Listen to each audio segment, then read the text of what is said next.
بسم الله الرحمن الرحيم. السلام عليكم ورحمة الله وبركاته. الحمد لله رب العالمين، والصلاة والسلام على أشرف المرسلين وعلى آله وصحبه وسلم. إن الحمد لله نحمده ونستعينه ونستغفره ونؤمن به ونتوكل عليه ونعوذ بالله من شرور أنفسنا ومن سيئات أعمالنا. من يهده الله فلا مضل له ومن يضلله فلا هادي له، وأشهد أن لا إله إلا الله وحده لا شريك له، وأشهد أن محمدا عبده ورسوله. قال الله تعالى: يا أيها الذين آمنوا اتقوا الله حق تقاته ولا تموتن إلا وأنتم مسلمون. وقال تعالى أيضا: يا أيها الناس اتقوا ربكم الذي خلقكم من نفس واحدة وخلق منها زوجها وبث منهما رجالا كثيرا ونساء، واتقوا الله الذي تساءلون به والأرحام إن الله كان عليكم رقيبا. وقال تعالى أيضا: يا أيها الذين آمنوا اتقوا الله وقولوا قولا سديدا يصلح لكم أعمالكم ويغفر لكم ذنوبكم، ومن يطع الله ورسوله فقد فاز فوزا عظيما. صدق الله العلي العظيم.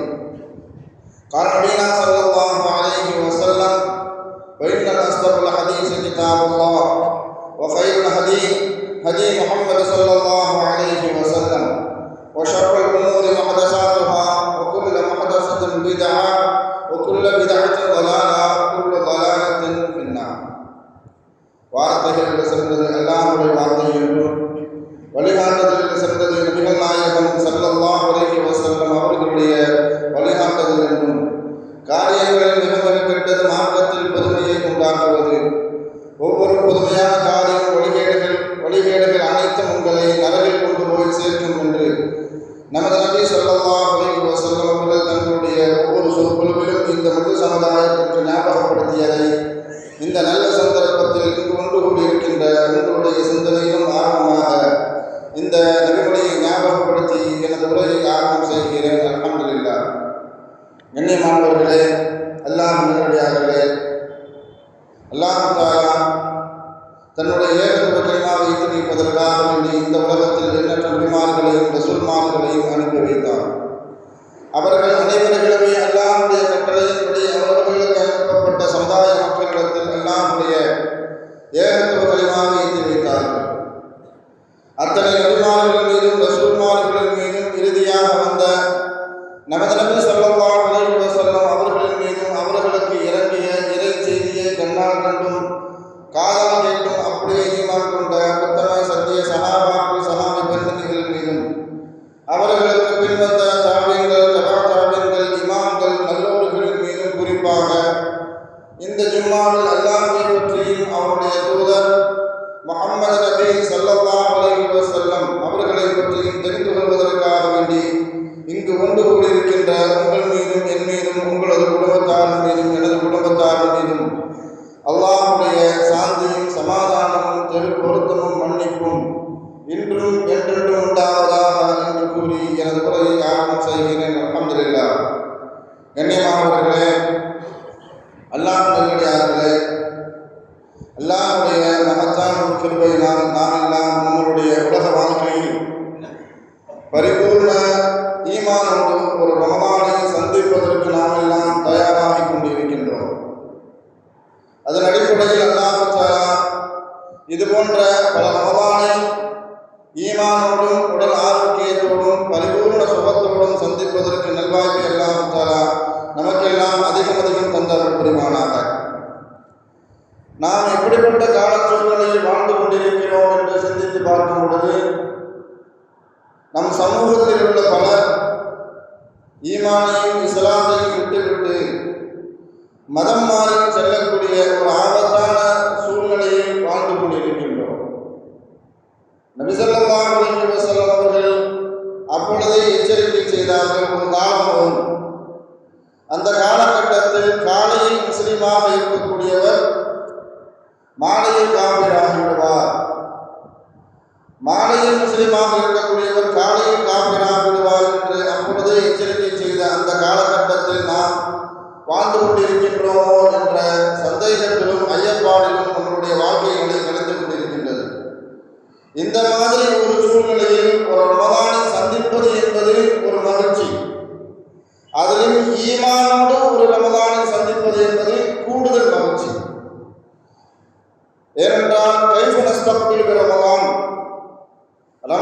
ரமலானை வரவேற்பது எப்படி என்ற நிகழ்ச்சி பல்வேறு நாடுகளிலும் பல்வேறு இடங்களிலும் நடத்தப்பட்டு கொண்டும் வருகிறது.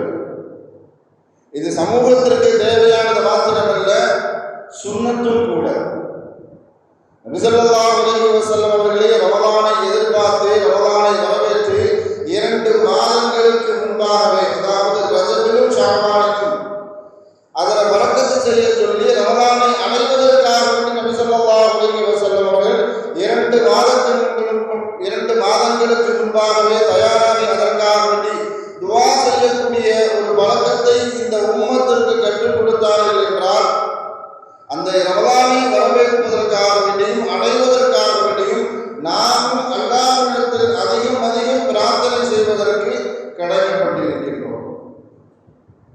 என்ன, ரமலானை அடைவதும் அதில் கிடைக்கக்கூடிய நன்மையான காரியங்களை அடைந்து கொள்வதும் செய்வதும் இந்த சமூகத்திற்கும் தனி மனிதனுக்கும் எவ்வளவு பெரிய முக்கியத்துவம் என்பதை ஸல்லல்லாஹு அலைஹி வஸல்லம் அவர்களிடத்தில் 2 சஹாபிகள், நபித்தோழர்கள் ஹிஜ்ரத் செய்து முஸ்லிமாகுவதற்காக வருவார்கள். வந்த 2 சஹாபிகளும் முஸ்லிமாகிவிட்ட பிறகு அந்த 2 தோழர்களில் ஒரு தோழர் ஒரு போரில் கொல்லப்பட்டு ஷஹீதாக்கப்பட்டு விடுவார். அதன் பிறகு இன்னொரு தோழர் படுக்கையில் கிடந்து சாதாரணமாக மூத்தாகி விடுவார். இந்த 2 தோழரையும் இன்னொரு சஹாபி கனவுல சந்திப்பாங்க, கனவுல பார்ப்பாங்க. இந்த 2 தோழர்களை எப்படிப்பட்ட கனவு அவருக்கு காட்டப்பட்டது, கனவில் காட்டப்பட்ட காட்சிகள் என்ன என்று பார்க்கும் பொழுதும் 2 தோழர்கள் நபி ஸல்லல்லாஹு அலைஹி வஸல்லம் அவர்கள் கரம் பிடித்து இஸ்லாத்தை ஏற்றுக்கொண்ட அந்த 2 நபி தோழர்களில் முதலாவதாக போரில் கலந்து கொண்டு ஷஹீதாக்கப்பட்ட அந்த தோழர் 2வது சொர்க்கம் செல்கிறார். படுக்கையில் சாதாரணமாக படுத்துக்கொண்டு மௌத்தான அந்த சஹாபி முதலாவதாக சொர்க்கம் செல்கிறார். இந்த கனவு இவருக்கு ஒரு பெரிய ஆச்சரியத்தை ஏற்படுத்தியது. என்று சொன்னால் ஸல்லல்லாஹு அலைஹி வஸல்லம் அவர்களுடைய நபிமொழிகளில் ஒன்று, யார் ஷஹீதாக்கப்பட்டு கொல்லப்படுவாரோ அவருடைய அந்தஸ்து, அவருடைய முன்பின் பாவங்கள் அனைத்தும் மன்னிக்கப்பட்டு நேரடியாக கேள்வி கணக்கு இல்லாமல் சொர்க்கம் செல்வார். அவருடைய அந்தஸ்து அல்லாஹ்விடத்தில் வேற மாதிரி இருக்கும் என்பதாக ஸல்லல்லாஹு அலைஹி வஸல்லம் அவர்கள் சொல்லப்பட்ட நிலையில் ஷஹீதாக்கப்பட்ட அந்த சஹாபி 2வதாகவும், படுக்கையில் சாதாரணமாக கிடந்து மௌத்தான அந்த சஹாபி முதலாவதாகவும் சொர்க்கம் செல்கிறார் என்றால் இது எவ்வளவு பெரிய ஆச்சரியமான ஒரு காட்சி. இந்த காட்சியை தான் கண்ட கணவர் ஸல்லல்லாஹு அலைஹி வஸல்லம் அவர்கள்ட்ட வந்து கூறினாங்க, நான் இப்படிப்பட்ட ஒரு காட்சியை பார்த்தேன். முதலாவதாக மரணமடைந்தவர் 2வதாகவும், 2வதாக மரணமடைந்தவர் முதலாவதாகவும் சொர்க்கம் செல்கிறாரே, இது என்ன அபூர்வ காட்சி, ஆச்சரியமான காட்சி, இது எப்படி சாத்தியம் என்பதாக ஸல்லல்லாஹு அலைஹி வஸல்லம் அவர்களிடத்தில் கேட்கும் பொழுதும், முதலாவதாக கொல்லப்பட்டு ஷஹீதாக்கப்பட்டு மரணம் அடைந்த அந்த சஹாபிக்கு பிறகு படுக்கையில் கிடந்து மூத்தானார். அவருக்கும் இவருக்கும் வாழ்நாள், அதாவது அவர் இறந்து போனதற்கு பிறகு இவர் எவ்வளவு ஆண்டுக்கு பிறகு இறந்து போனார், மௌத்தானார் என்பதாக ஸல்லல்லாஹு அலைஹி வஸல்லம் அவர்கள் விளக்கம் கேட்டார்கள். ஒரு வருஷம் கழித்து மூத்தாயிருப்பார். படுக்கையில் கிடந்து மூத்தானவர் ஒரு வருஷம் கழித்து மூத்தாயிருப்பார் என்பதாக ஸல்லல்லாஹு அலைஹி வஸல்லம் அவர்களுக்கு சொன்ன பொழுது ஸல்லல்லாஹு அலைஹி வஸல்லம் அவர்கள் சொல்லி காட்டினார்கள், அவர் ஒரு ரமலானை சந்தித்திருப்பார், அந்த ரமலானில் நோன்பு நோற்று இருப்பார், அந்த ரமலானில் தான் செய்ய வேண்டிய எல்லா கடமைகளும் அல்லாஹ்வுக்கு பொருத்தமான நிலையில் அவர் செய்திருப்பார். அதன் காரணத்தினால் ஷஹீதினுடைய நன்மையை விடவும், ஷஹீதினுடைய அந்தஸ்தை விடவும், ரமலானுடைய நோன்பு அதில் செய்யப்பட்ட வணக்கங்கள் எல்லாமே இந்த சஹாபி 2வதாக மௌத்தான அந்த சஹாபியினுடைய அந்தஸ்தை அது உயர்த்தி விட்டது. அதன் காரணத்தினால் நன்மையில் இவர் கூடிவிட்டார், முதலாவதாக சொர்க்கம் சென்றார். அப்படின்னா நம் சமூகத்திற்கு ஒவ்வொரு மனிதர்களுக்கும் ரமலானை சந்திப்பதும், ரமலானில் செய்ய வேண்டிய நோம்பும், அதில் செய்ய வேண்டிய கடமைகளும் இபாதத்துகளும் எவ்வளவு முக்கியம் என்பதை நாம் தெரிந்து கொள்ள வேண்டும். நம் முன்னோர்கள் எல்லாம் தன்னுடைய துவாக்கள்ல மறக்காம ஒரு துவா செய்வாங்க, அல்லாஹும்ம சல்லிம் லனா லி ரமலான் வ சல்லிம் லனா லி ரமலான் வ தஸல்லமஹு மின்னா வ தகப்பல. யா அல்லாஹ்,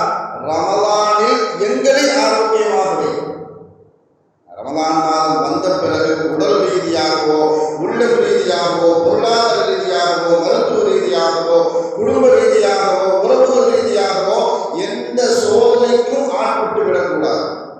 அது ரமதானை பாதிக்கும், ரமதானுடைய நோன்பை பாதிக்கும், அது செய்ய வேண்டிய கடமைகளில் வணக்கங்களை அது பாதிக்கும். அதனாலேயே அல்லாஹும்ம சல்லிம்னா லீ ரமதான், யா அல்லாஹ் எங்களை ரமதானில் எங்களை ஆரோக்கியமாக ஆக்கிவை. அதன் பிறகு கேட்டார்கள் ஓ சல்லிம் லனா லீ ரமதான், ரமதானுக்காக எங்களுக்காக ரமதானை ஆரோக்கியமாக. இந்த வார்த்தைக்கு இந்த துவாவுக்கு நமக்கு பல ஆண்டு காலமாக விளக்கம் தெரியாமல் இருந்துச்சு. ரமதான நாம ஆரோக்கியமாக இருக்கிறது விளங்குது, நாம நோய்வாய்ப்பட்டு விடக்கூடாது, பொருளாதார ரீதியாக எந்த விதமான சோதனைக்கும் ஆட்பட்டு விடக்கூடாது என்ற கருத்து நமக்கு விளங்குது. நமக்காக வேண்டி ரமதானை ஆரோக்கியமாகவை அப்படின்னா என்ன என்பதாக நமக்கு பல ஆண்டுகளாக பல வருடங்களாக விளக்கம் தெரியாமல் இருந்தது. ஆனால் 2020 2021 நமக்கு மிகப்பெரிய விளக்கத்தையும் பாடங்களையும் படிப்புகளையும் கற்றுக் கொடுத்த ஆண்டு என்றால் அது 2020 2021. நாம் ஆரோக்கியமாக இருந்தோம், நாம் பொருளாதார ரீதியாக எல்லா விதமான பலமும் பெற்றிருந்தோம், நமக்கு எந்த விதமான சோதனையும் இல்லை. கொரோனால மௌத்தானவர்களை தவிர்த்து அதை தவிர்த்து முஸ்லிம் சமூகம் எல்லா விதத்திலும் ஆரோக்கியத்தை தான் சந்தித்தார்கள். ஆனால் கூட்டு வழிபாடுகளை விட்டும் தடுக்கப்பட்டோம். உலகத்தில் உள்ள பல மஸ்ஜித், கோடிக்கணக்கான மஸ்ஜிதுகள் மூடப்பட்டது. ஜமாத்தாக தொழுவதற்கு தடை விதிக்கப்பட்டது. ஜமாத்தாக உட்கார்ந்து நோன்பு திறப்பதற்கு தடை விதிக்கப்பட்டது. கூட்டு வணக்கங்களுக்கு தடை விதிக்கப்பட்டது. இப்படியெல்லாம் சோதிக்கப்பட்டோம். அதனாலேயே முன்னோர்கள் சொன்னார்கள் ஓ சல்லிம் லனா லீ ரமதான், எங்களுக்காக ரமதானை நீ ஆரோக்கியமாக ஆக்கிவை. ரமதானை சந்திக்கும் போது நாங்களும், ரமதானை சந்திக்கும் போது ரமதானும் அது ஆரோக்கியமாக இருக்க வேண்டும்.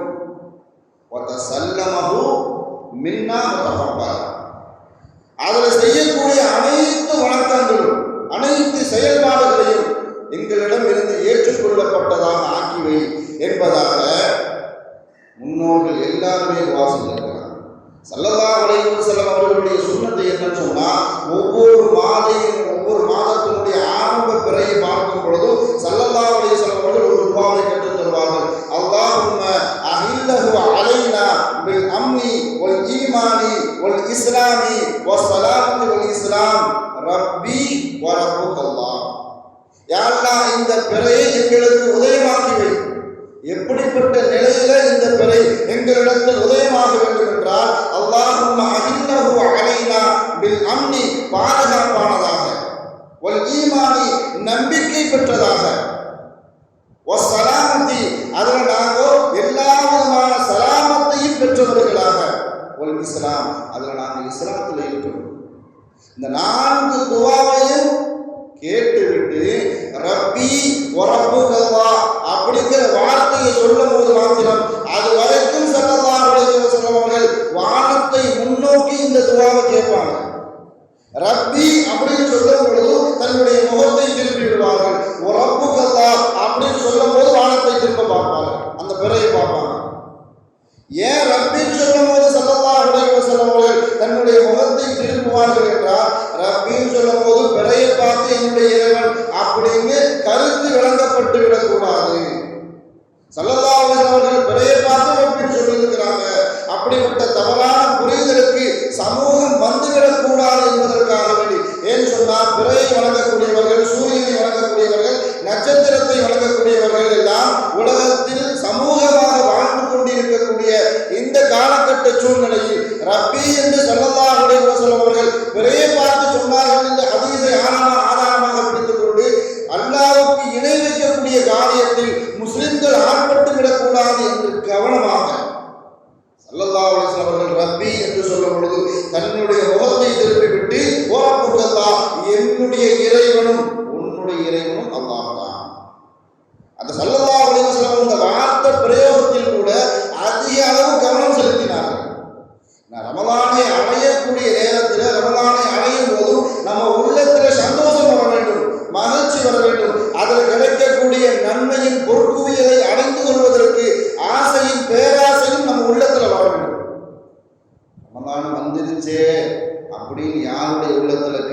தைரியமும் சோம்பேறித்தனம் வருதோ அவர்களுடைய ஈமான் பரிசோதனைக்குள்ளாக்கப்படக்கூடிய ஈமான், கேள்விக்குறியாக்கப்படக்கூடிய ஈமான். அதனால் ரமலான் மாதத்தை நாம் அடையும் போது அதை வருவதை எதிர்பார்த்து நம்மளுடைய உள்ளத்தில் மகிழ்ச்சி வரும். அதில் கிடைக்கக்கூடிய நன்மைகள் எவ்வளவு தூரம் அல்லாஹ் நமக்கு தருவான். ஏன்னா நாம செய்யக்கூடிய எல்லா வணக்க வழிபாடுகளுக்கும் ரமலானுக்கும் ரமலான் அல்லாத காலகட்டத்திலும் நாம் செய்யக்கூடிய எல்லா வணக்க வழிபாடுகளுக்கும் அல்லாஹ் தஆலா நன்மைகள் இவ்வளவுதான் என்பதை நிர்ணயித்து இருக்கிறான். ரமலானுடைய நோம்புக்கு மாத்திரம் நானே கூலி அப்படின்னு சொல்லியிருக்கான். நான் தான் கூலி, அதில் எந்த நிர்ணயம் இல்லை. அல்லாஹ் தஆலா யாருக்கு எவ்வளவு கொடுக்கிறானோ அவ்வளவு கிடைக்கும். அதனால அதில் கிடைக்கக்கூடிய நன்மைகளை நினைத்து நாம் உற்சாகப்பட வேண்டும். அதே மாதிரி அதில் செய்யக்கூடிய வணக்க வழிபாடுகளில் ரொம்ப கவனம் செலுத்தி திட்டமிட்டு செய்ய வேண்டும். சாதாரணமான நேரத்தில் நாம சுன்னத்து தொழுகையில கொஞ்சம் கவனம் குறைவாக அல்லது குறைவாக தொழுகிறோம் அப்படின்னு சொன்னா ரமலானில் நம்மளுடைய வணக்க வழிபாடை பூர்த்தி செய்ய வேண்டும். அதே மாதிரி சாதாரணமான காலகட்டத்தில் நாம் குர்ஆனுடைய வசனங்களை குறைவாக ஓதுகிறோம் என்றால் அதுல அதிகப்படியாக சரளமாக ஓதக்கூடியவர்கள் ஒரு நாளைக்கு 3 ஜுஸு என்று கணக்கு வைத்துக் கொண்டு அடிப்படையில் ஓதினால் கிட்டத்தட்ட 10 நாளைக்கு ஒரு குர்ஆனை முடிக்க முடியும். ஒரு மாத காலத்தில் கிட்டத்தட்ட 3 குர்ஆனை சரளமாக ஓதக்கூடியவர்கள் 3 குர்ஆன் முடிக்க முடியும். திக்கி திக்கி மெதுவாக ஓதக்கூடியவர்கள் ஒரு நாளைக்கு இத்தனை பக்கம், ஒரு 10 பக்கம் கணக்கு வச்சுக்கிட்டோன்னு சொன்னா கிட்டத்தட்ட 1.5 நாளையில ஒரு ஜுஸு.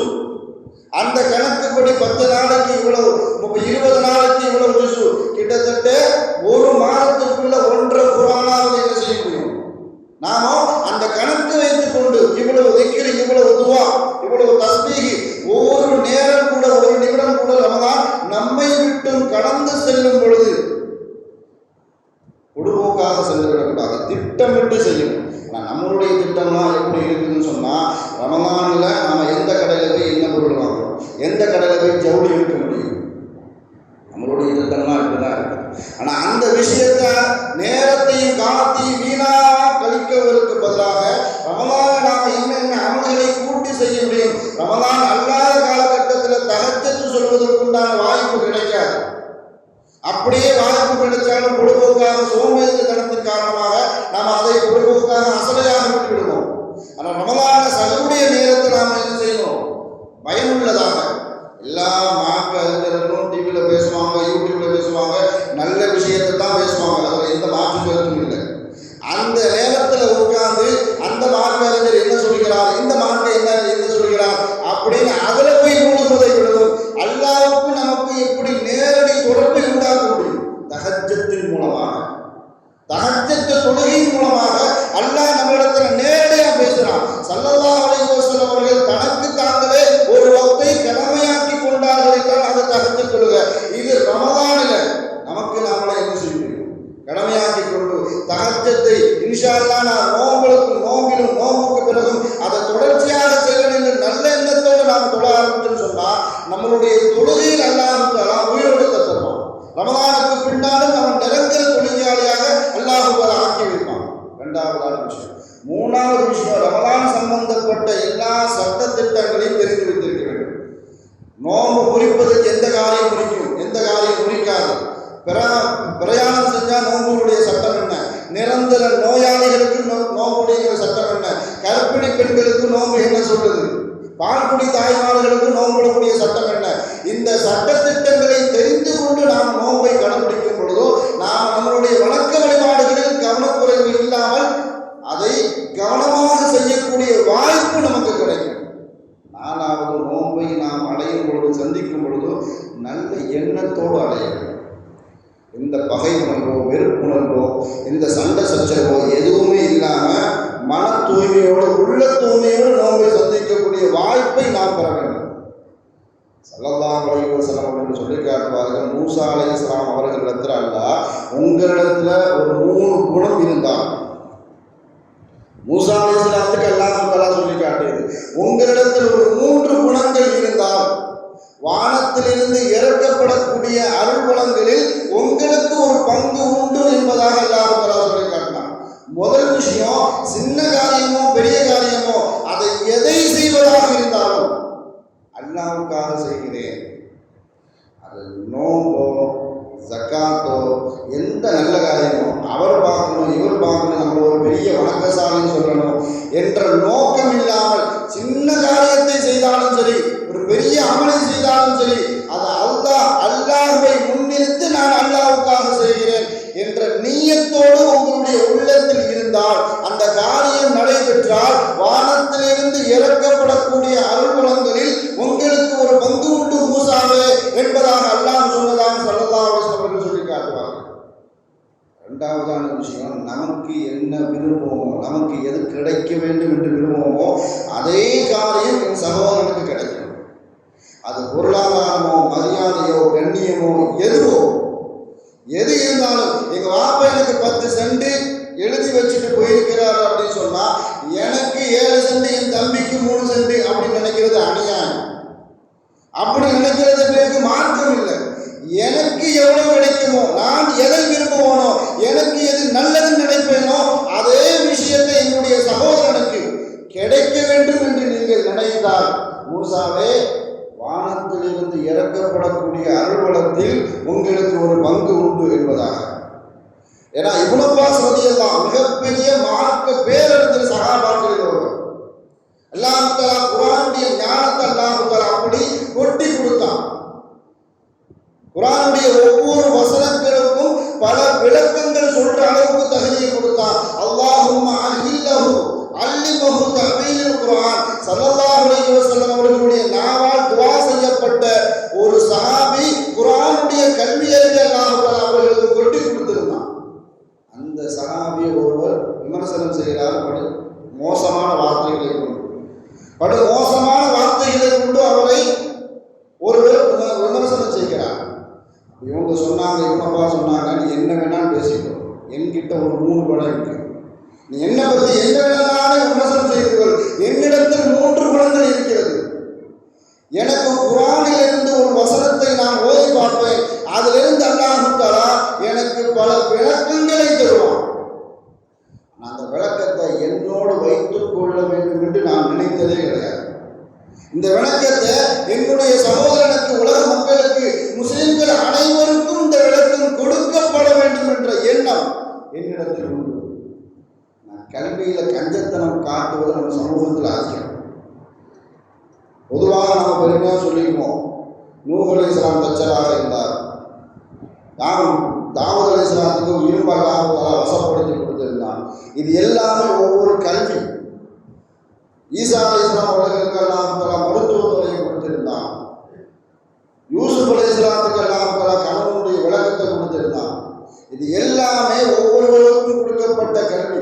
அதற்கு பின்னாடி சமூக மக்கள் அதை அப்படியே பின்பற்றி அடுத்தவர்களுக்கு கற்றுக் கொடுத்தார்களா என்று கேட்டால் கஞ்சத்தனம் பண்ணாங்க. அவனுக்கு தெரிஞ்சுனா நம்மளை மதிக்க மாட்டான், இவனுக்கு அந்த கல்வியை கொடுத்து விட்டா மதிக்க மாட்டான். இதுதான் சனாதனம். கல்வியில் நாம எதை பெற்றுக்கொண்டோமோ அதை மற்றவர்களுக்கு கற்றுக் கொடுத்து விட்டால், இதுதான் இப்னு அப்பாஸ் சொன்னாங்க, எனக்கு என்ன விளக்கம் கிடைக்குமோ அதை மற்றவர்களுக்கும் தெரிந்து கொள்ள வேண்டும் என்ற எண்ணம் எனக்கு உண்டு.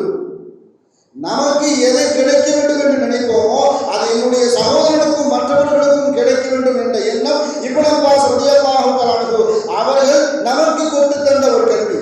கல்வியில கஞ்சத்தனம் வளரவே கூடாது. அதனால தான் அல்லாஹ் ஸல்லல்லாஹு அலைஹி வஸல்லம் அவர்களை பார்த்து சொல்றான், வமா ஹுவ அலல் கைபி பிதலீம். மறைவான கல்வி கொடுக்கப்பட்ட ஸல்லல்லாஹு அலைஹி வஸல்லம் அவர்கள் மக்களுக்கு அது சொல்லிக் கொடுப்பதில் கஞ்சத்தனம் காட்ட மாட்டார்கள் என்று அல்லாஹ் தஆலா குர்ஆன்ல சொல்லிக் கொடுப்பான். அது எந்த கல்வியோ, உடல் கல்வியோ எந்த கல்வியோ, தற்காப்பு கலை எதுவாக இருந்தாலும் சரி மற்றவர்களுக்கு அதுக்கு கற்றுக் கொடுக்க வேண்டும். அதுதான் பிரயோஜனமான கல்வி. அது கியாமத் வரைக்கும் அந்த கல்வியில உயிரோட்டம் இருந்து கொண்டே இருக்கும். ஆனா கஞ்சத்தனம் காட்டுக்க ஆரம்பிச்சுன்னு சொன்னா நம்மை விட்டும் அந்த கல்வி தாண்டவே தாண்டாது, அப்படியே அழிக்கப்பட்டு விடும். அதுல ஒரு சமூகமே மறைக்கப்பட்டு விடுவார்கள். இரண்டாவதா சொன்னாங்க இப்னு அப்பாஸ் ரலியல்லாஹு அன்ஹு, ஒரு நீதமான அரசர் ஒரு நீதமான தீர்ப்பு கூறிவிட்டார், நீதமான நீதிபதி ஒரு நீதமான தீர்ப்பு கூறிவிட்டார்னு சொன்னா அது ஏன் சம்பந்தப்பட்ட வழக்கே கிடையாது, எனக்கும் அந்த தீர்ப்புக்கும் சம்பந்தம் இல்லை. ஆனா அதை பார்த்து என்னுடைய உள்ளம் சந்தோஷப்படும். இந்த காலகட்டத்தில் நீதிமன்றங்கள் நீதிபதியை பார்த்தாலே நமக்கு பயமா இருக்கு. நீதிமன்றத்தை பார்த்தாலும் நீதிபதிகள் அவர்கள் தீர்ப்பு தீர்ப்பை பார்த்தாலோ நமக்கு கேள்விக்குத்தாகவும் பயமாகவும் இருக்குது. அந்த அளவுக்கு நீதிமன்றங்களும் நீதிபதிகளும் அந்த அளவுக்கு விலை போய்விட்டார்களோ என்ற ஐயப்பாடு நமக்குள்ள இருந்து கொண்டே இருக்கிறது. ஆனால் இப்னு அப்பாஸ் ரலியல்லாஹு என் வழக்கு அல்லாத மற்றவர்களுக்கு நீதமான முறையில் நீதி செலுத்தப்பட்டால் அதை பார்த்து நான் சந்தோஷப்படுவேன். அதே மாதிரி முஸ்லிம்கள் வாழக்கூடிய பகுதிகளில் மழை பெய்தால் அதை பார்த்து எனக்கு சந்தோஷமா இருக்கும். எங்க திட்டுவலையில் மழை பெய்யுதுங்க, ஆலயத்தில் மழை காணும், நம்மளுடைய உள்ளம் அங்கெல்லாம் பெய்யுது, இங்கே காணும். லாய வழக்கு வரைக்கும் வந்து அங்கே வரைக்கும் அடி அடி போட்டு விழுத்துது, உள்ளதான் வந்த மழையை காணும். ஆரம்பத்தில் பெஞ்சுக்கிட்டு இருக்குது, இங்கே மழையை காணும். அந்த மக்கள் சந்தோஷமாக இருக்கிறது நமக்கு பிடிக்காத மாதிரி நம்மளுடைய வார்த்தை பிரயோகம். ஆனா இப்னு அப்பாஸ் சொன்னாங்க, முஸ்லிம்கள் வாழக்கூடிய பகுதியில மழை பெய்தால் அதுக்கு எனக்கு சந்தோஷமாக இருக்கும். அடுத்தவர்களுக்கு நன்மையை நாடக்கூடிய அந்த எண்ணம், அதைத்தான் அல்லாஹ் தஆலா மூசா அலைஹிஸ்ஸலாத்துக்கு சொன்னார், உனக்கு எதை விரும்புவாயோ அதையே மற்றவர்களுக்கு விரும்பு. அப்படி விரும்பினால் வானத்திலிருந்து இறக்கப்படக்கூடிய அருள் வளத்தில் உனக்கு ஒரு பங்கு உண்டு. மூன்றாவதாக அல்லாஹ் சொல்லி காட்டினான், நீயும் உனக்கு கொடுக்கப்பட்ட அருள் வளங்களும் எனக்கு சொந்தமானது. மூசாவே, நீயும் எனக்கு சொந்தம், உனக்கு கொடுக்கப்பட்ட எல்லா பொருளாதாரமும் அருள் வளங்களும் எனக்கு சொந்தமானது. அதனால மக்களுக்கு கொடுக்கக்கூடிய விஷயத்துல கஞ்சத்தனத்தை காட்டாத. உனக்கு ஒரு பொருள் வந்துருச்சுன்னு சொன்னா அதை நான் கொடுத்தது, உன் பாக்கெட்லேருந்து எடுக்கிறதுக்கு ரொம்ப கஷ்டமா போடாத. கஞ்சத்தனத்தை காட்டுன அப்படின்னு சொன்னா அதுல அல்லாஹ் தஆலா அழிவை ஏற்படுத்திடுவான். அல்லாஹ் பாதுகாக்கும். அதனால தான் இந்த 3 குணங்கள் ஒரு மனிதனிடத்தில் இருந்தால், மூசா அலைஹிஸ்ஸலாத்துக்கு மூலமாக அல்லாஹ் தஆலா சமூக மக்களுக்கு உணர்த்தக்கூடிய ஒரு விஷயம், இந்த 3 குணங்கள் இருந்தால் வானத்திலிருந்து இறக்கப்படக்கூடிய அருள் குணங்களில் உங்களுக்கு ஒரு பங்கு உண்டு என்பதாக ஸல்லல்லாஹு அலைஹி வஸல்லம் அவர்கள் சொல்லக்கூடிய ஒரு செய்தி. இந்த குணத்தை நாம் வளர்த்துக் கொள்ள வேண்டும். இப்னு மஸ்ஊத் ரலியல்லாஹு அவர்களிடத்துல சில பேர் கேட்டாங்க, ரமலான் வரக்கூடிய நேரத்தில் ரமலானை நீங்கள் எப்படி வரவேற்பீர்கள்? எங்களுடைய உள்ளத்தை பொறாமையோ பகையோ வெறுப்புணர்வோ சண்டையோ எதுவுமே இல்லாமல் நாங்கள் ரமலானை வரவேற்போம். அவங்க சொல்லக்கூடிய வார்த்தையில கூடுதல் வார்த்தை என்னன்னு சொன்னா, லவ் கான லீ ஃபிர்அவுன் பாரக்கல்லாஹு ஃபீக லகுன்து ஃபீக.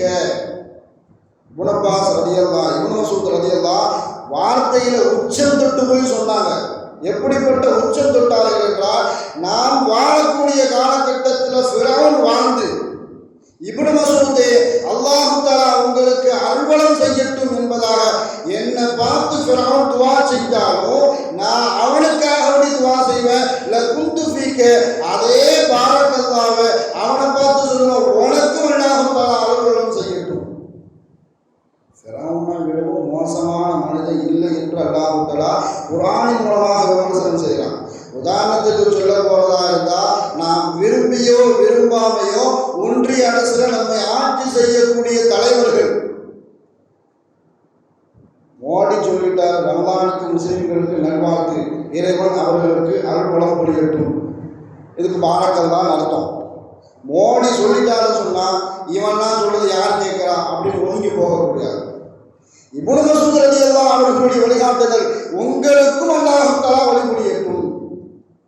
யாருக்கு அல்லாஹ் தஆலா ஃபிரௌனை விடவும் மோசமான மனிதரா அப்படின்னு சொல்ல முடியாது. ஏன்னு சொன்னா அவருக்கு அல்லாஹ் தஆலா ஈமானை நாடி இருந்தால் சொல்ல முடியாது.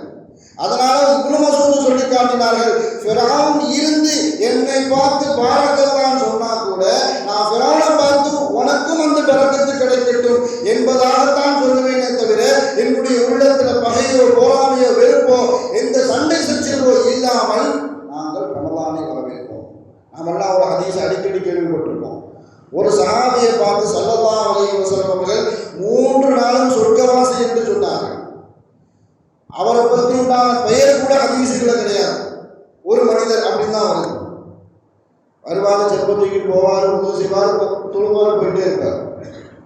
ஒரே மனிதரை பார்த்து ஸல்லல்லாஹு அலைஹி வஸல்லம் அவர்கள் 3 நாட்களும் சொன்ன வார்த்தை ஒரு சொர்க்கவாசி. ஆனால் இவரை சோதிப்பதற்காக ஒரு சஹாபி போனாங்க. அவங்களுடைய பெயர் ஹதீஸில் பதிவு செய்யப்பட்டிருக்கிறது. அப்துல்லா இப்னு அம்ர் இப்னு ஆஸ் ரலியல்லாஹு. அம்ர் இப்னு ஆஸ் ரலியல்லாஹு சஹாபிகளிலே மிக ஆளுமை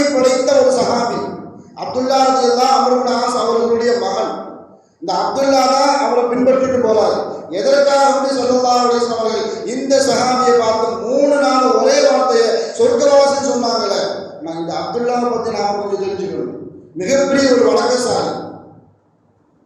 அம்ர் இப்னு ஆஸ் ரலியல்லாஹு அன்ஹு அவங்களுடைய பெற்றவங்க 15 வயசுலேயே கல்யாணம் முடிச்சு வச்சுட்டாங்க. தந்தைக்கும் மகனுக்கும் வயசு வித்தியாசம் பெரிய அளவுக்குள்ள கிடையாது. நமக்கு நம்மளுடைய பெற்றோர்கள் குறைந்த வயதில் திருமணம் முடித்து வைத்தார்களே, நம்முடைய பிள்ளைக்கும் திருமணம் முடிச்சு வைக்கணும். சின்ன வயசுல என்ன செஞ்சுட்டாங்க, அம்ர் இப்னு ஆஸ் தன்னுடைய மகன் அப்துல்லாவுக்கு திருமணம் முடிச்சு வச்சுட்டாங்கன்னு சொன்னா அவர் மிகப்பெரிய ஒரு வணக்கசாலி. பகல் முழுவதும் நோன்பு, இரவு முழுவதும் தொழுகை, வணக்கம், குர்ஆன், அப்படின்னு அவருடைய வாழ்க்கை. கல்யாணம் முடிச்சதுக்கு அப்புறம் கூட ஒரு வாழ்க்கை இப்படிதான் கழியுது. வேற அரசல் புரசெல்லாம் கேள்விப்பட்டு தன்னுடைய மருமகள்கிட்ட போய் அம்ர் இப்னு ஆஸ் கேட்குறாங்க, என்னம்மா வாழ்க்கையெல்லாம் ரொம்ப சந்தோஷமா போயிட்டு இருக்கா, என் மகன் எப்படி? அவங்க சொன்னாங்க, உங்கள் மகன் ரொம்ப நல்லவர், உங்கள் மகன் ரொம்ப நல்லவராக இருக்கிறார். மனைவியினுடைய தேவை அவருக்கு இல்லை. எதுக்கு கல்யாணம் முடிச்சு வச்சிங்க அப்படின்னு கேட்குறாங்க. மனைவியினுடைய தேவையோ படுக்கையினுடைய தேவையோ எதுவுமே அவருக்கு இல்லை. ரொம்ப நல்லவராக இருக்கிறாரு. ரொம்ப வருத்தப்பட்டு ஸல்லல்லாஹு அலைஹி வஸல்லம் அவர்கள்ட்ட போனாங்க. யா ரசூலல்லாஹ், என் பிள்ளைக்கு கல்யாணம் முடிச்சு வச்சேன், மனைவிட்டு சேர மாட்டேங்கிறாரு, இரவு முழுவதும் வணக்கம், பகல் முழுவதும் நோன்பு, ஒரு நாளைக்கு ஒரு குர்ஆன் முடிக்கிறார், ஒரு நாளைக்கு ஒரு குர்ஆன் முடிக்கிறார். நம்மளுடைய கணவனா இது அவருக்கு மட்டும் ஸல்லல்லாஹு அலைஹி வஸல்லம் அவர்கள் சொல்லி காட்டினார்கள். கூப்பிட்டு வாங்க, நான் கொஞ்சம் அட்வைஸ் பண்ணுறேன். கூட்டு புத்திமதி சொன்னாங்க, ஏன்பா டெய்லிலாம் நோன்பு வைக்காத, கண்ணுக்கு ஒரு ஹக்கு உண்டு, மனைவிக்கு ஒரு ஹக்கு உண்டு, உடலுக்கு ஒரு ஹக்கு உண்டு. எல்லா கடமைகளுக்கும் அதனுடைய கடமைகளை நீ நிறைவேற்ற வேண்டும். மனைவியினுடைய கடமை எதுவோ அதை நிறைவேற்ற வேண்டும். கண்ணுக்குண்டான மரியாதை எதுவோ அதை நிறைவேற்ற வேண்டும். உடலுக்குண்டான மரியாதை எதுவோ அதை நிறைவேற்ற வேண்டும். அதனால தினசரி நோன்பு வைக்காது, மாசத்துக்கு 3 நாள் வை. இல்லை எனக்கு ரொம்ப ஆரோக்கியம் இருக்குது, சக்தி இருக்குது, நான் கூடுதலாக வைப்பேன். இல்லை வாரத்தில் 2 நாள் வை, இன்னும் கொஞ்சம் கூட்டுங்கோ. அப்துல்லா ரலியல்லாஹு விடுற மாதிரி இல்லை, இன்னும் கொஞ்சம் கூட்டி சொல்லுங்க. அதுக்கப்புறம் சொல்றாங்க ரசூலுல்லாஹ், தாவூத் அலைஹிஸ்ஸலாம் அவர்களுடைய நோன்பை விடவும் சிறந்த நோன்பு எதுவும் இல்லை என்று அல்லாஹ்வே சொல்லிட்டான். அதனால ஒரு நாளைக்கு நோன்பு, ஒரு நாளைக்கு நோன்பு இல்லாம இப்படி இல்லை, என்னால் இதை விடவும் முடியும். ஸல்லல்லாஹு அலைஹி வஸல்லம் அவர்கள் ஒரு வரை கூப்பிட்டு உபதேசம் இந்த அளவுக்கு தடுக்கிறாங்க அப்படின்னு சொன்னா அவருடைய வாழ்க்கைக்கு அது முக்கியமானது, நல்லது. இன்னும் கூட நான் அப்துல்லா ரலியல்லாஹு பிந்திய காலகட்டத்தில் ஸல்லல்லாஹு அலைஹி வஸல்லம் அவர்களுடைய சொல்லுக்கு மறுப்பு தெரிவித்ததை வருத்தப்பட்டார்கள். நான் பிந்திய காலகட்டத்தில் எப்படி வாலிபத்தில் வணக்கம் செய்தார்களோ அதனுடைய வணக்கத்தை பிந்திய காலகட்டத்தில் அவர்களால் செய்ய முடியலை. இந்த வணக்கம் தெரிவித்தார்கள். ஆனா இவங்க சொல்றாங்க, என்னால அதிகமா நோன்பு வைக்க முடியும், ஒரு நாள் நோன்பு வை, ஒரு நாள் நோன்பு விட்டு விடு. ஒரு நாளைக்கு முழுவதும் குர்ஆன் ஓதாத, ஒரே நாள்ல குர்ஆன் முடிக்காத, 30 நாளைக்கு ஒரு நாளைக்கு ஒரு ஜுஸு அவருக்கு மட்டும்தான். நல்ல ஞாபகத்தில் வச்சுக்கணும். நாம குர்ஆன் தொடர்பே இல்லை. சில பேர் நோன்பு வந்தாதான் குர்ஆன் எங்க இருக்குன்னு தேடி பிடிச்சி எடுக்கிறோம். அப்படி இல்லைன்னா நம்ம வீட்டிலேயே பழக்கத்துக்காக வேண்டி அது கையில பட்டா எங்க தொட்டுடுவோம் அப்படின்னு சொல்லித்தான் நாம கைவிடாத இடத்துல வேலை கொண்டு வச்சிருக்கோம். எப்பொழுது நோம்பு வருமோ அப்படிதான் சேர் போட்டு எடுக்கக்கூடிய சூழ்நிலையே வரும்.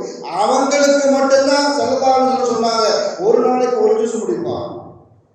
ஒரே நாள்ல 30 ஜூஸ் முடிக்காது. இல்லை எனக்கு சக்தி இருக்குது, அப்போ 10 நாளைக்கு ஒரு குர்ஆன் முடியும், எனக்கு சக்தி இருக்குது, அப்போ 3 நாளைக்கு ஒரு குர்ஆன் முடியும். அப்படின்னா ஒரு நாளைக்கு 10 ஜூஸ் ஓதணும் அப்படின்னு அர்த்தம்.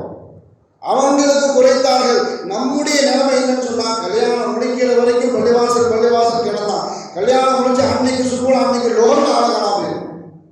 இப்ப பள்ளிவாசல் பக்கமே வாங்க முடியலையாப்பா. என் பொண்டாட்டி நம்ம வார்த்தை, என் மனைவி சம்மதிக்கிறது இல்லை, பள்ளிவாசலே கிடக்குறீங்களே அப்படின்னு சொல்றாங்க. ஆனா பள்ளிவாசல் தொழுகையிலே கிடைக்காத அப்படின்னு அப்துல்லா ரலியல்லாஹுவுக்கு ஸல்லல்லாஹு அலைஹி வஸல்லம் சொன்னாங்க. அது அவங்களுக்கு மட்டும். ஆனா நமக்கு அதுக்கு நேர் மாற்றமாக நம்மளுடைய வாழ்க்கை முறை அப்படி அமைந்திருக்கிறது. இப்படிப்பட்ட வணக்கத்தில் தோய்விடாத அப்துல்லா ரலியல்லாஹு ஸல்லல்லாஹு அலைஹி வஸல்லம் அவர்கள் ஒரு மனிதரை பார்த்து 3 நாளும் சொர்க்கவாசி சொன்னாங்களே, ஏன் அப்படின்னு தேடி பிடிச்சாங்க. அவர் கூட 3 நாள் பயணித்தார்கள். விசேஷமா எந்த அமலும் செய்யற மாதிரி இல்லை, நம்மை விடவும் குறைவாகத்தான் அந்த மனிதர் செய்கிறார். 3ஆவது நாள் கேட்டுட்டாங்க, உங்கள்கிட்ட தங்கி நீங்க என்ன அமல் செய்றீங்க அதை பின்பற்றி நான் சொர்க்கவாசியாக ஆக வேண்டும் என்ற ஆசையில வந்தேன். ஏன்னா 3 நாள் உங்களை அவர்களை பார்த்து சொர்க்கவாசி ஸல்லல்லாஹு அலைஹி வஸல்லம் சொன்னாங்க. இவர் சொன்னதுக்கு அப்புறம் தான் அவருக்கே தெரியும் நாம சொர்க்கவாசி அப்படின்னு.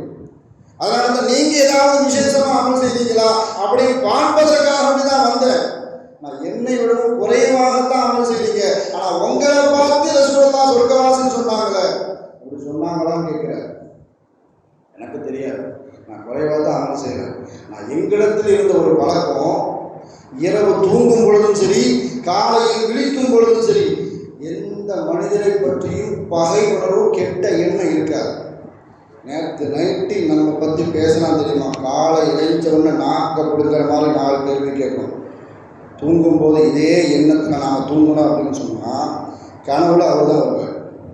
நம்ம யாரை நினச்சிட்டு படுக்கிறோமோ அவர் தான் கனவுல வருவார். கனவுலையும் சண்டை, கெட்ட வார்த்தை, பிடிக்காத வார்த்தை, புகப்படாத வார்த்தை, கனவுலையும் நாம் பேசுவோம். எழுந்திருக்கும் பொழுது அதே பகை உணர்வு, அதே வெறுப்பு, அதே கோபம். எழுந்த உடனே சுபூதுலகர்களுடைய அந்த வாசல்ல போய் நின்று 4 வார்த்தை நறுக்குன்னு கேட்டுட்டு வரணும். அப்படி எண்ணத்தில் நான் படுக்கிறது இல்லை. எந்த மனிதரை பற்றியும் தீய எண்ணம் இல்லாமல், தவறான எண்ணம் இல்லாமல், பொறாமை இல்லாமல் நான் தூங்குவேன். காலையில் விழிக்கும் பொழுதும் அதே எண்ணத்தோடு இருப்பேன். சொர்க்கவாசிகளுடைய அடையாளம் தான் அப்படின்னு சொன்னாங்க. நான் சொர்க்கத்துல தான் யாரும் அல்லாஹ் தஆலா யார் யாருக்கு எந்தெந்த அந்தஸ்தை கொடுப்பானோ அதை பார்த்து எந்த மனிதர்களுக்கும் பொறாமை வராது. ஏன்னா நபிமார்களுடைய அந்தஸ்து உயர்வாக இருக்கும். அதற்கப்புறம் சஹாபாக்கள், அதற்கப்புறம் தாபியன்கள், தபா தாபியன்கள், சாலிஹீன்கள், சாதாரண மக்கள். அல்லாஹ் தஆலா ஒவ்வொரு மனிதர்களுக்கும் ஒவ்வொரு தரஜாவை கொடுத்திருப்பான். யாரை பார்த்தும் அல்லாஹ் அவருக்கு அவ்வளவு கொடுத்திருக்கியே. உலகத்துல தான் அந்த எண்ணம் வரும். என்னை விட என் தம்பி நல்ல இருக்கிறானே, என்னை விடவும் என் மச்சான் நல்ல இருக்கிறானே, இந்த எண்ணம் உலகத்தில் தான் வருமே தவிர சொர்க்கத்தில் அந்த எண்ணம் வராது. ஆனா உலகத்திலே உங்களுக்கு சொர்க்கவாசிகளுடைய எண்ணத்தை உள்ளத்தை அல்லாஹ் தஆலா கொடுத்திருக்கிறான் அப்படின்னு சொன்னா நீங்க சொர்க்கவாசி தான். அப்துல்லா ரலியல்லாஹு ஒத்துக்கொண்டார்கள், நீங்கள் சொர்க்கவாசி தான். இதே எண்ணத்தோடு தான் நாங்கள் ரமலானை வரவேற்போம் என்பதாக இப்னு மஸ்ஊத் ரலியல்லாஹு கேட்டவருக்கு பதில் கூறினார்கள். அல்லாஹ் தஆலா அப்படிப்பட்ட நல்ல எண்ணங்களை மற்றவர்களை பற்றி தீய எண்ணத்தை விட்டும், பொறாமை விட்டும், கோபத்தை விட்டும், வெறுப்பு உணர்வை விட்டும் அல்லாஹ் தஆலா நம் உள்ளங்களை பாதுகாத்து ரமலானை பரிபூர்ண ஈமானோடு, பரிபூர்ண உடல் சுகத்தோடு, எந்த விதமான தொந்தரவுக்கும் இல்லாமல். என்று சொன்னால் போன வருஷம் 2024 நாளைக்கு நாம நோன்பு வைக்க போறோம்னு சொன்னா இன்னைக்கு நம்முடைய பிரதமர் அறிவித்தார், சிஏஏ சட்டத்தை நாங்கள் கண்டிப்பாக கொண்டு வருவோம். நோம்புல கூட முஸ்லிம்கள் நிம்மதியாக இருந்துவிடக்கூடாது என்ற லட்சியத்தோடு நம்மை ஆட்சி செய்து கொண்டிருக்கக்கூடிய ஆட்சியாளர்கள். இப்படிப்பட்ட சூழ்நிலையில இன்ஷா அல்லாஹ் இன்னும் 1 வாரத்துல நாம் நோம்பு சந்திக்க போறோம். ஒரே ஒரு ஜும்மா இடையில இருக்கு. இந்த மாதிரி சூழ்நிலையில நோம்புல எந்த விதமான தொந்தரவும் இல்லாமல் உள்ளம் ரீதியாகவோ, உடல் ரீதியாகவோ, பொருளாதார ரீதியாகவோ, குடும்ப ரீதியாகவோ, மருத்துவமனை ரீதியாகவோ எந்த விதமான சோதனைகளும் இல்லாமல் பரிபூர்ண ஈமானோடு முழு ரமலானையும் நோன்புகளையும் அல்லாஹ்வுக்கு பிடித்தமான அமல்களை செய்து நோக்கக்கூடிய நல்ல வாக்கியத்தை அல்லாஹ் தஆலா நம் அனைவருக்கும் தந்தர புரிவானாக. வாழும் காலமெல்லாம் மருத்துவமனை கஷ்டங்கள், அதன் செலவுகள், சிரமங்கள் அனைத்தையும் விட்டு அல்லாஹ் தஆலா நம்மை பரிபூர்ணமாக பாதுகாப்பானாக. வாழும் காலமெல்லாம் உடல் ஆரோக்கியத்தோடு, மனநிறைவோடு, இன்பத்தோடு அல்லாஹ்வை நின்று வணங்கி வழிபட்டு வாழும் நசீபை எல்லாம் அல்லாஹ் உங்களுக்கும் எனக்கும், நம்மை ஈண்டெடுத்த தாய் தந்தையர்களுக்கும், நம் மனைவி மக்கள், உற்றார் உறவினர் யாவருக்கும் கொடுத்து அருள் புரிவானாக என்று கூறி எனது வார்த்தையை முடிப்பதற்கு முன்னால்